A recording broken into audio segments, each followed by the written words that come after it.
अस्सलामुअलैकुम वरहमतुल्लाह। किसी भी ख़ानदानी निज़ाम यानी फैमिली सिस्टम का आगाज़ शोहर और बीवी के रिश्ते के ज़रिए होता है। दुनिया के अंदर जितने रिश्ते और ताल्लुक़ पाए जाते हैं उनमें शोहर और बीवी का ताल्लुक़ और रिश्ता इंतहाई मुक़द्दस माना जाता है। आप जानते हैं कि इस्लाम ने निकाह के और शादी के जो मकसद बताए हैं उसमें से एक अहम तरीन जो मकसद है वो सुकून है। यानी निकाह के ज़रिए एक शोहर को बीवी के ज़रिए सुकून हासिल होता है और बीवी को शोहर के ज़रिए सुकून हासिल होता है। लेकिन अफसोस की बात है कि आज हम जब अपने सोसाइटी और समाज के अंदर निगाह डालते हैं तो हमको ये सुकून की बहुत ज़्यादा कमी नज़र आती है।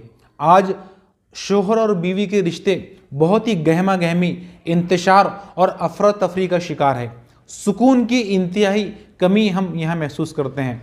अगर हम अल्लाह के नबी सल्लल्लाहु अलैहि वसल्लम की ज़िंदगी का मुताला करते हैं, आपकी को बहिजत शोहर देखते हैं कि अल्लाह के नबी एज ए शोहर आपकी ज़िंदगी कैसे थी, तो आपको इंतहाई दर्जे की खूबसूरत और बहुत ही अच्छी अच्छी बातें और उसूल अल्लाह के नबी सल्लल्लाहु अलैहि वसल्लम की ज़िंदगी में आपको नज़र आएंगे।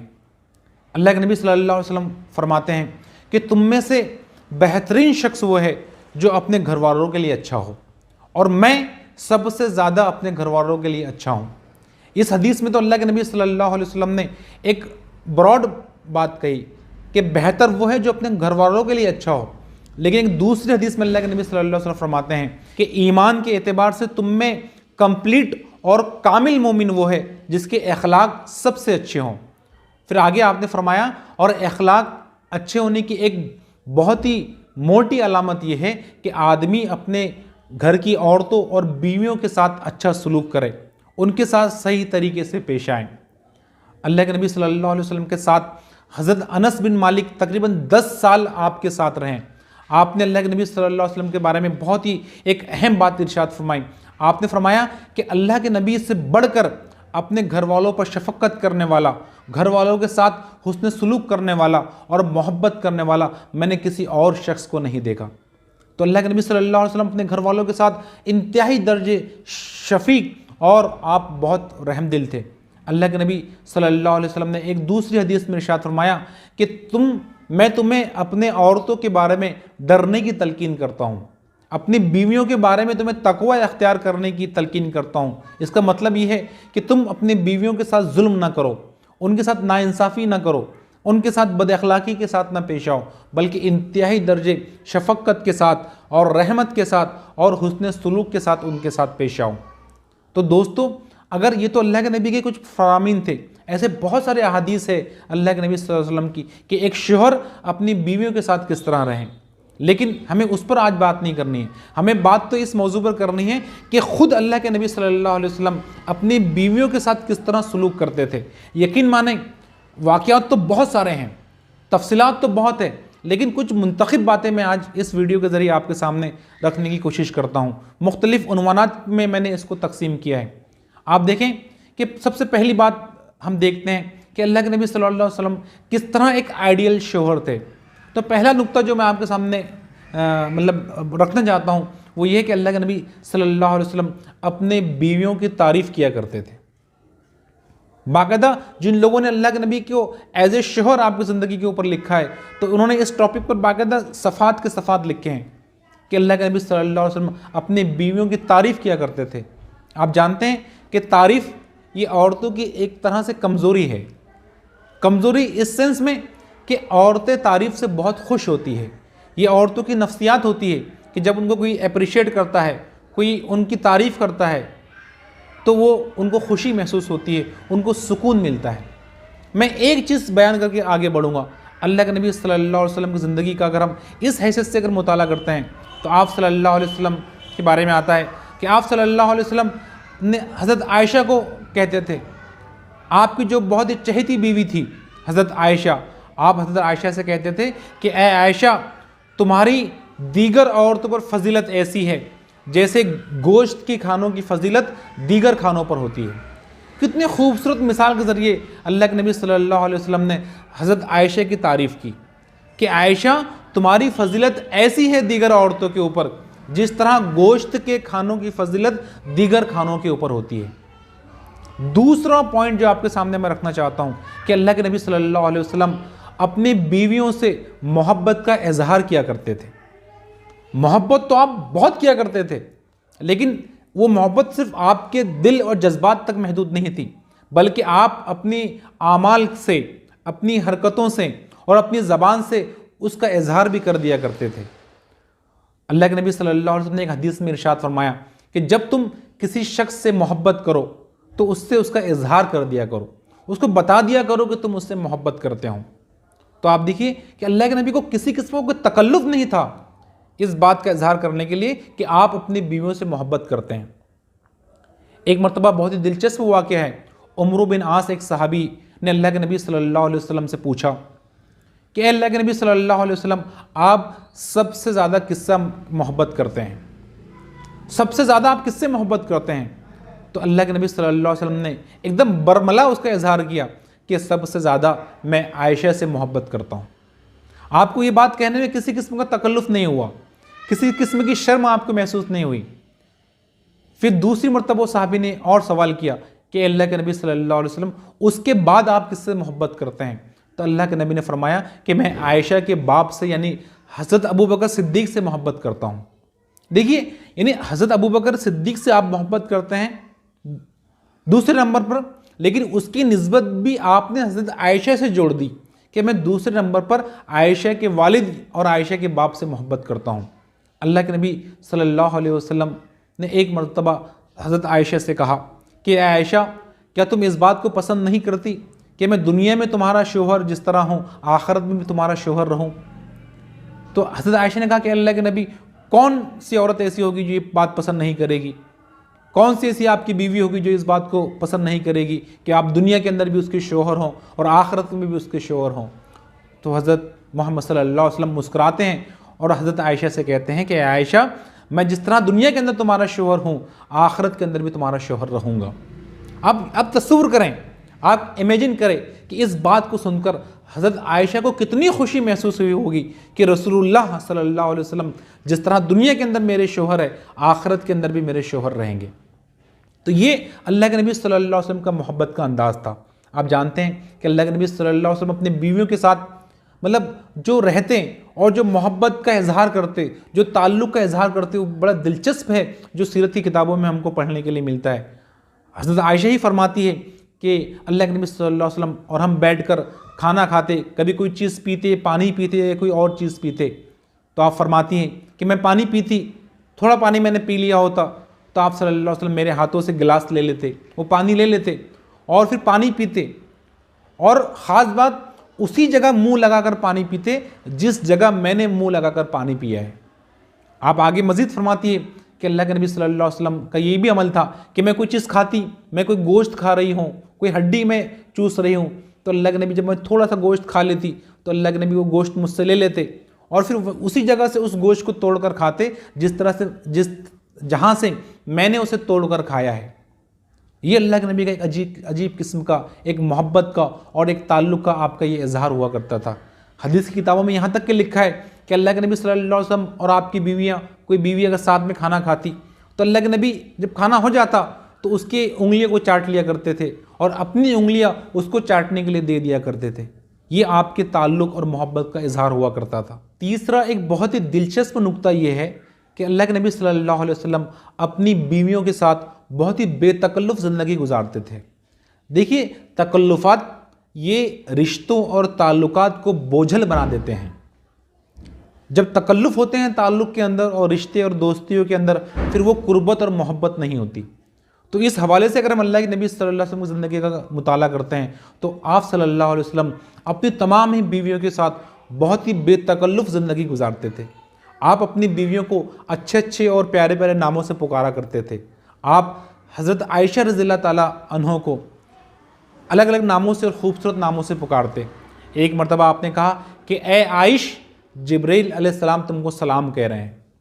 यानी आपका नाम तो आयशा था, लेकिन एक ताल्लुक़ और एक बेतकल्लुफ़ी और एक मोहब्बत का इजहार करते हुए आपने आयशा को आयश कहकर पुकारा। कभी आप हज़रत आयशा को हुमैरा कहकर पुकारते, कभी आप कहते हैं कि ए सिद्दीक़ की बेटी इधर आओ। यानी आप हज़रत आयशा को अपने वालिद के हवाला देकर आप उनको पुकारते। कि ए अबू बकर सिद्दीक की बेटी ज़रा इधर आओ और ये ऐसा कर दो और ये बात सुन लो। अल्लाह के नबी सल्लल्लाहु अलैहि वसल्लम अपनी बीवियों के साथ बहुत ही खुश दिली के साथ, बहुत फ्रैंक और एकदम मतलब जिंदा दिली के साथ ज़िंदगी गुजारते थे। यानी कोई आपकी सोहबत में रहते हुए बोरियत और उकताहट महसूस नहीं करता था। आप जानते हैं कि एक मरतबा हज़रत आयशा रज़ियल्लाहु ताला उन्होंने एक मलीदा बनाया, एक किस्म का एक खाना बनाया। तो उसी वक्त में आपकी दूसरी बीवी हज़रत सौदा रज़ियल्लाहु ताला अन्हा वहाँ पर आ गई। हज़रत आयशा ने कहा कि ये खा लो, तो हज़रत सौदा ने खाने से इनकार कर दिया। हज़रत आयशा ने और उनको इसरार किया तो उन्होंने फिर इनकार किया। तो हज़रत आयशा ने लिया और वो मलीदा हज़रत सौदा के मुंह के ऊपर लेप दिया, मुंह के ऊपर उसको मल दिया। अल्लाह के नबी ने जैसे ये देखा आप खिलखिला कर मुस्करा उठे। फिर आप थोड़ी देर रुके और कहा कि सौदा अब तुम्हारी बारी है, तुम भी अब वापस से उसको मल दो। तो फिर हज़रत सौदा ने दोबारा वो मलीदा उठाया, अपने हाथों में लिया और वो मलीदा फिर हज़रत आयशा के चेहरे के ऊपर मल दिया। और फिर अल्लाह के नबी और दोबारा मुस्करा उठे। इस तरह से एक खुश दिली के साथ और हंसी मजाक करते हुए आप अपने बीवियों के साथ ज़िंदगी गुजारते थे। दूसरा बहुत ही एक दिलचस्प वाक़या है कि एक मरतबा आपने हज़रत आयशा से कहा कि ए आयशा, अल्लाह की एक ऐसी सिफत है, अल्लाह का एक ऐसा नाम है कि अगर उसका हवाला देकर अगर अल्लाह से दुआ मांगी जाए तो अल्लाह उसको रद्द नहीं करता। तो जाहिर बात है कि कोई भी अगर होता तो पूछता कि वो नाम कौन सा है, अल्लाह की वो सिफत कौन सी है। तो हज़रत आयशा रज़ियल्लाहु ताला अन्हा ने भी ये सवाल किया कि अल्लाह के रसूल वो सिफत कौन सी है। तो अल्लाह के नबी ने कहा कि नहीं बताऊंगा। तो हज़रत आयशा रूठ कर वहाँ से चली गई, नाराज़ होकर वहाँ से चली गई और दूर जाकर बैठ गई। और अब इंतज़ार कर रही है कि अल्लाह के नबी उनको आवाज़ देंगे, तो लेकिन आपने आवाज़ नहीं दिया। थोड़ी देर के बाद वो खुद ही उठी, अल्लाह के नबी के पास गई, आपकी पेशानी का बोसा लिया और कहा कि अल्लाह के नबी वो सिफत कौन सी है। तो अल्लाह के नबी ने फिर से कहा कि नहीं बताऊंगा। तो आप दोबारा वापस चलेगी और अजीब किस्म का आपने नाराज़गी का इजहार किया। हज़रत आयशा ने आपने मुसल्ला उठाया, जाए नमाज उठाई और वहाँ दुआ करते हुए बैठ गई और बुलंद आवाज़ में दुआ करती ताकि अल्लाह के नबी को भी सुनाई दे। और कहा कि ए अल्लाह ताला, मैं तुझसे उस सिफत का हवाला देकर दुआ करती हूँ कि जिस सिफत का हवाला देकर तू तमाम दुआएं कबूल कर लेता है। और फिर अल्लाह के नबी की तरफ देखती है। अल्लाह के नबी जैसे ये मंजर देखते हैं तो अल्लाह के नबी के चेहरे के ऊपर मतलब एकदम बेइंतहा मुस्कुराहट मतलब आ पड़ती है और आप बहुत खिलखिला कर हंस पड़ते हैं। तो मैं आपसे ये कहना चाहता हूँ कि बहुत ही जिंदा दिली के साथ और बहुत ही एकदम खुश दिली के साथ अल्लाह के नबी सल्लल्लाहु अलैहि वसल्लम अपने बीवी के साथ ताल्लुक़ रखते थे। ये जो बेतकल्लुफ़ी के हवाले से जो बात चल रही है, तो माँ आयशा फरमाती है कि अल्लाह के नबी सल्लल्लाहु अलैहि वसल्लम एक मरतबा सफ़र में साथ में थे। एक जगह काफ़िले ने पड़ाव किया तो अल्लाह के नबी मेरे खैमे में आए और मेरे गोद में सर रख कर सो गए। माँ आयशा फरमाती है कि कितनी मरतबा ऐसा होता कि अल्लाह के नबी सल्लल्लाहु अलैहि वसल्लम मेरे गोद में सर रख कर कुरान की तिलावत किया करते थे, हालांकि उस वक्त में मैं हैज़ की हालत में होती। अल्लाह के नबी सल्लल्लाहु अलैहि वसल्लम अपनी बीवियों के साथ खेल कूद भी किया करते थे, दौड़ते भागते भी थे और दूसरे किस्म के खेल भी खेला करते थे। एक मरतबा एक सफ़र में आप साथ में थे, हज़रत आयशा रज़ियल्लाहु ताला अन्हा भी आपके साथ में थी। तो आपने काफ़िले वालों से कहा, साहबा से कहा कि तुम आगे जाओ। फिर आप सिर्फ हज़रत आयशा के साथ पीछे रुक गए और हज़रत आयशा से कहा कि आयशा, मेरे साथ दौड़ का मुकाबला करोगी? तो हज़रत आयशा ने कहा कि क्यों नहीं करोगी, करते हैं मुकाबला। तो हज़रत आयशा में और अल्लाह के नबी सल्लल्लाहु अलैहि वसल्लम के दरमियान में दौड़ का मुकाबला हुआ। चूँकि हज़रत आयशा अभी कम उम्र थी, बहुत दुबले पतले बदन की मालिक थी, तो दोनों में जब दौड़ का मुकाबला हुआ तो हज़रत आयशा जीत गई। ये वाक़या एक मरतबा नहीं हुआ, फिर दूसरी मरतबा कई सालों के बाद ये वाक़या हुआ। अब हज़रत आयशा का वज़न थोड़ा भारी हो गया था, आप थोड़ी मतलब वज़न आपका बढ़ गया था। फिर अल्लाह के नबी ने एक मरतबा आपसे कहा कि आयशा दौड़ोगी मेरे साथ? कहा कि क्यों नहीं दौड़ोगी? तो दोबारा उनके अंदर दौड़ का मुकाबला हुआ और इस मरतबा अल्लाह के नबी सल्लल्लाहु अलैहि वसल्लम जीत गए। और आपने कहा कि ए आयशा, वो जो पिछली मरतबा मैं हारा था, ये आज की जीत ये उस हार का बदला है। कुछ रिवायतों में ये बात भी आती है कि अल्लाह के नबी सल्लल्लाहु अलैहि वसल्लम जो पहली मरतबा हारे थे, तो ऐसा नहीं कि अल्लाह के नबी दौड़ नहीं पाए थे तेज़ इसलिए हार गए, बल्कि जानबूझकर अपनी बीवी का दिल रखने के लिए आप हार गए थे। तो दोस्तों, कभी तस्वुर कर सकते हैं आप कि आज के इस सोसाइटी के अंदर, आज के इस माशरे के अंदर कभी किसी शोहर और बीवी के बारे में ये मालूम हो जाए कि वो दोनों एक दूसरे के साथ दौड़ का मुकाबला करते हैं, रनिंग लगाते हैं, कंपटीशन करते हैं, तो दुनिया हंसेगी, दुनिया उन्हें बुरा भला कहेगी कि कौन सी ये अनोखी बात तुम करते हो, और लोग उनका मजाक उड़ाएंगे। लेकिन ये मेरे और आपके आका मदनी सल्लल्लाहु अलैहि वसल्लम थे जो इस तरह अपने बीवी के साथ ताल्लुक़ रखते थे। ये बेतकल्लुफ़ी सिर्फ एक तरफा नहीं थी, बल्कि आपकी बीवियाँ भी आपके साथ इसी तरह बेतकल्लुफ़ रहती थी। हज़रत आयशा के बारे में आता है कि हज़रत आयशा अल्लाह के नबी सल्लल्लाहु अलैहि वसल्लम को बेहतरीन किस्म की खुशबू आपके जिस्म पर और आपके दाढ़ी और आपके बालों में लगाती थी कि लोग उस खुशबू को महसूस करते थे। आप अपने हाथों से अपने उस शोहर ताजदार का बाल सवार दिया करती थी, और ख़ुद अल्लाह के नबी सल्लल्लाहु अलैहि वसल्लम भी बहुत ही साफ़ सुथरे और सलीकामंद रहने के आदी थे। आपके बारे में आता है अल्लाह के नबी सल्लल्लाहु अलैहि वसल्लम जब भी घर में दाखिल होते तो मिसवाक कर दिया करते थे। सलीकामंदी और साफ़ सफाई की एक बहुत ही अहम एक अलामत यह है कि आदमी का मुंह साफ़ रहे, आदमी के मुंह से बदबू ना आए। तो आपकी बीवियां फरमाती है कि जब भी अल्लाह के नबी सल्लल्लाहु अलैहि वसल्लम घर के अंदर दाखिल होते हैं तो सबसे पहले मिसवाक करते थे, ताकि मुंह के अंदर अगर कोई चीज़ हो, किसी किस्म का कोई अगर ऐसी चीज़ हो तो वो मुंह साफ़ सुथरा हो जाए। बहैसियत शोहर अल्लाह के नबी सल्लल्लाहु अलैहि वसल्लम का एक अहम काम और एक अहम तर्ज अमल आपका ये भी हुआ करता था कि अल्लाह के नबी मोहम्मद मुस्तफ़ा सल्लल्लाहु अलैहि वसल्लम घर के कामकाज में घर वालों की मदद कर दिया करते थे। आप हैरत करेंगे इस बात को सुनकर कि इमाम बुखारी रहमतुल्लाह अलैह ने अपनी हदीस की किताब सही बुखारी के अंदर बाकायदा एक बाब कायम किया है, एक चैप्टर इसी उन्वान पर लिखा है कि बाबू खिदमत रजुल ली अहलहू, कि एक मर्द अपने घर वालों की खिदमत कैसे करें, या एक मर्द का अपने घर वालों की खिदमत करना, एक आदमी का अपने घर वालों की खिदमत करना। और उसके तहत अपने अल्लाह के नबी सल्लल्लाहु अलैहि वसल्लम के हवाले से बहुत सारी अहादीस और अल्लाह के नबी का अमल आपने बयान किया है। आप जानते हैं कि हज़रत आयशा फरमाती है कि अल्लाह के नबी सल्लल्लाहु अलैहि वसल्लम जब घर में होते थे तो घर वालों की मदद किया करते थे, घर के काम काज किया करते थे, लेकिन जब बिलाल रज़ियल्लाहु ताला अन्हु की अज़ान की आवाज़ कानों में आती तो अल्लाह के नबी सल्लल्लाहु अलैहि वसल्लम मस्जिद चले जाते थे। अल्लाह के नबी सल्लल्लाहु अलैहि वसल्लम के हवाले से बहुत सारी हदीस की किताबों में ये बात आपको पढ़ने के लिए मिलेगी कि जब आप घर में होते हैं तो जो घर के काम आप करते थे कि अगर जूता अगर फट गया तो जूता अपने हाथ से सी लेते थे, पानी का डोल अगर टूट गया हो तो उस डोल को, उस बर्तन को अपने हाथों से दुरुस्त कर दिया करते थे, बकरी का दूध अपने हाथ से धो लिया करते थे। इस तरह के और बहुत सारे कामकाज अल्लाह के नबी सल्लल्लाहु अलैहि वसल्लम अपने घर में रहते हुए कर दिया करते थे, और ये कामकाज करने में आपको किसी किस्म की शर्म और किसी किस्म का तकल्लुफ़ महसूस नहीं होता। अल्लाह के नबी सल्लल्लाहु अलैहि वसल्लम की एक बहुत ही प्यारी हदीस है कि अल्लाह के नबी ने इरशाद फरमाया कि अगर कोई आदमी, कोई शोहर अगर अपने बीवी को पानी भी अगर पिलाता है तो उस पर उसको उसका अज्र दिया जाएगा। एक दूसरी हदीस में अल्लाह के नबी ने इरशाद फरमाया कि जो लुकमा एक शोहर अपनी बीवी के मुंह में डालता है तो उसका भी डालना वो भी सदक़े के अंदर शुमार किया जाएगा। तो मेरे दोस्तों, तसव्वुर करें आप कि अल्लाह के नबी का क्या मकाम, आपका क्या मर्तबा, और इतनी बड़ी जिम्मेदारी अल्लाह के नबी को सौंपी गई है, इतना बड़ा मिशन आपको पाए तकमील तक पहुँचाना है। लेकिन जब वो नबी जब घर में होता तो उसके छोटे छोटे काम आप देखकर अंदाज़ा कर सकते हैं कि वो नबी की क्या उसके अखलाक होंगे, क्या उसका हुस्न सलूक होगा अपनी बीवियों के साथ, कि जो नबी अपने हाथों से इस तरह के छोटे मोटे कामकाज कर लिया करता है।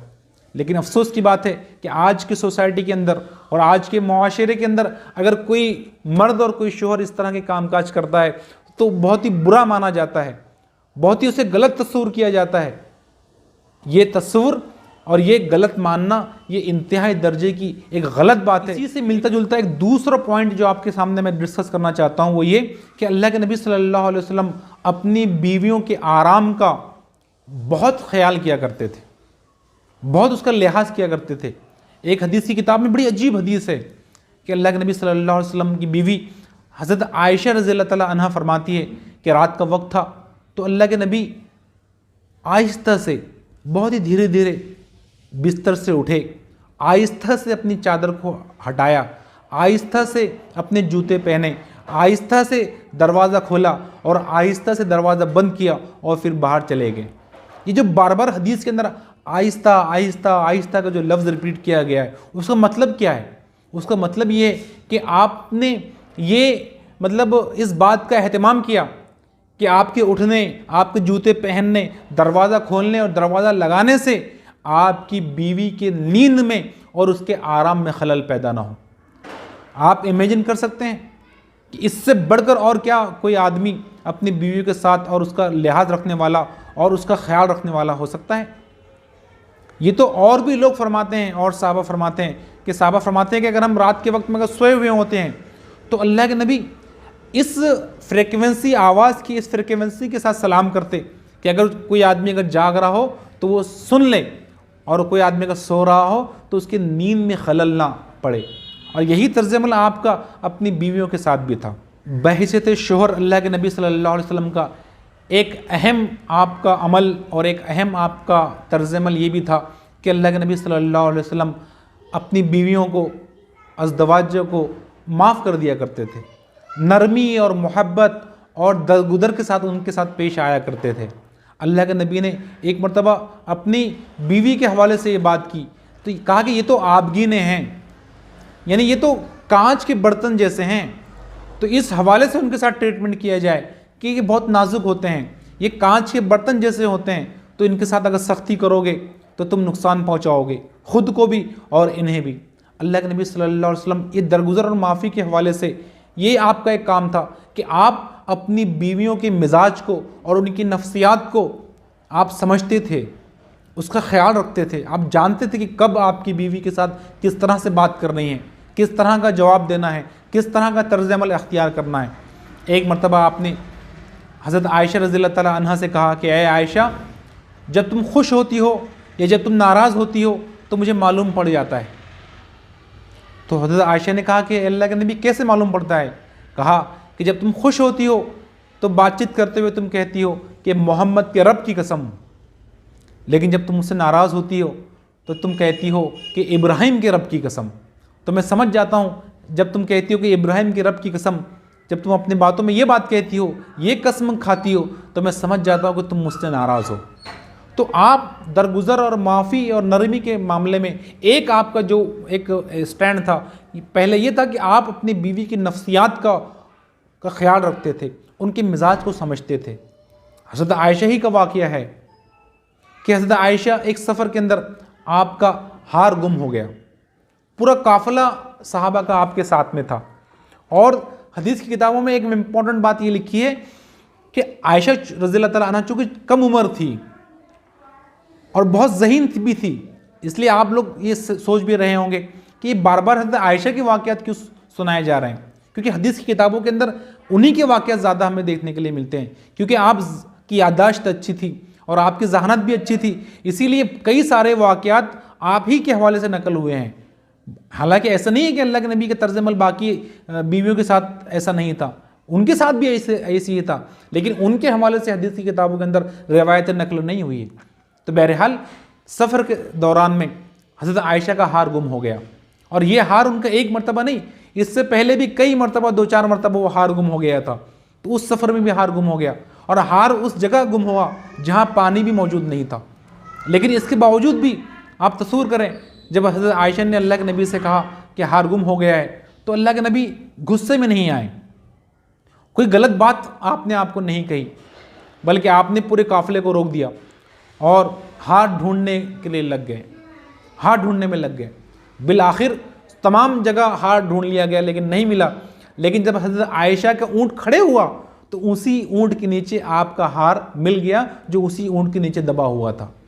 तो मैं आपसे अर्ज़ करना चाह रहा हूँ कि आज हमारे घरों की सूरत हाल का जायज़ा लें कि अगर बीवियों के ज़रिए अगर कोई चीज़ गुम हो जाए या वो कोई चीज़ रख ले और फिर भूल हो जाए तो कितना शोर हंगामा घर के अंदर हो जाता है, कितनी आवाज़ें बुलंद हो जाती है और फिर बहस और फिर झगड़े तक नौबत आ जाती है।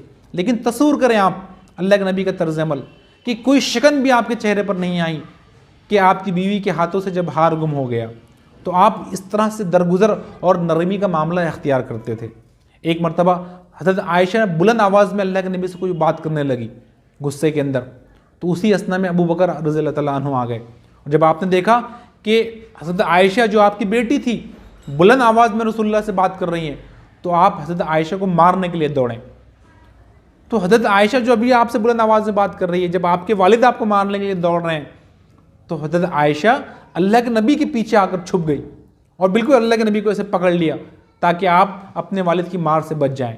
और अल्लाह के नबी ने भी उनको पनाह दी। फिर हज़रत अबू बकर वहाँ से चले गए। थोड़ी देर के बाद जब वापस आए अबू बकर, तो देखते हैं कि अभी जो दोनों शोहर और बीवी मतलब आपस में थोड़ा बुलंद आवाज़ में और नाराज़गी के अंदाज में बात कर रहे थे, अभी हज़रत आयशा रज़ियल्लाहु तआला अन्हा और आपके शोहर मोहम्मद रसूलुल्लाह सल्लल्लाहु अलैहि वसल्लम हंसते हुए और मुस्कुराते हुए बातचीत कर रहे हैं। तो अबू बकर ने कहा कि अभी थोड़ी देर पहले जिस तरह तुम्हारे झगड़ों के अंदर मैं शामिल हो गया था, अब तुम्हारे सुलह के अंदर भी मुझे शामिल कर लो। तो अल्लाह के नबी ने कहा कि हाँ आओ आओ, हमारी सुलह के अंदर भी तुम शामिल हो जाओ। तो ये अल्लाह के नबी का नरमी का और अफ़ू और दरगुजर का मामला था। एक अजीब वाक़या अल्लाह के नबी की सीरत का ये भी मिलता है कि अल्लाह के नबी सल्लल्लाहु अलैहि वसल्लम हर बीवी का एक एक दिन आपका तय था कि इस दिन इस बीवी के यहाँ, दूसरा दिन दूसरे के यहाँ, तीसरा दिन तीसरे के यहाँ। तो एक मरतबा आप एक रात में उम्मे मैमुना रज़ियल्लाहु तआला अन्हा के घर पर थे। रात का वक्त था, तो रात के वक्त में हज़रत मोहम्मद सल्लल्लाहु अलैहि वसल्लम बाहर चले गए। तो जब आपकी बीवी मैमुना रज़ियल्लाहु तआला अन्हा ने देखा कि आप बाहर चले गए हैं, तो आपने दरवाज़ा बंद कर लिया। अब तस्वूर करें, आप इस वाक़े को एक शोहर और बीवी के हवाले से भी देखें और मोहम्मद रसूलुल्लाह सल्लल्लाहु अलैहि वसल्लम के मकाम और मर्तबे के हवाले से भी इसको देखें कि जब आप बाहर चले गए रात के वक्त में, तो दरवाज़ा बंद कर लिया आपकी बीवी ने। जब अल्लाह के नबी वापस आए और दरवाज़ा खटखटाने लगे, तो आपने खोलने से इनकार कर दिया, कहा कि नहीं खोलूँगी। तो अल्लाह के नबी ने उनको कसम देकर कहा कि दरवाज़ा खोल दो।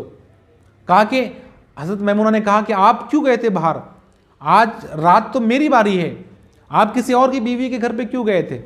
तो अल्लाह के नबी नाराज़ नहीं हुए, कोई गलत बात आपने कही, बस इतनी बात आपने कही कि देखो मैं किसी और की बीवी के घर पर नहीं गया था, बल्कि मुझे शदीद पेशाब की ज़रूरत पेश आ गई थी, इसलिए मैं बाहर चला गया था।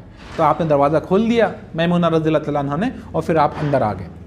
तो ये जो ऐसे जो वाक़यात है मेरे दोस्तों, ऐसे 1 2 3 4 5 वाक़यात नहीं है, सैकड़ों ऐसे वाक़यात है जिससे आप अंदाज़ा लगा सकते हैं कि अल्लाह के नबी सल्लल्लाहु अलैहि वसल्लम का तर्ज़ अमल अपनी बीवियों के साथ बहुत ही नरमी वाला और अफ़्व वाला और दरगुजर वाला हुआ करता था।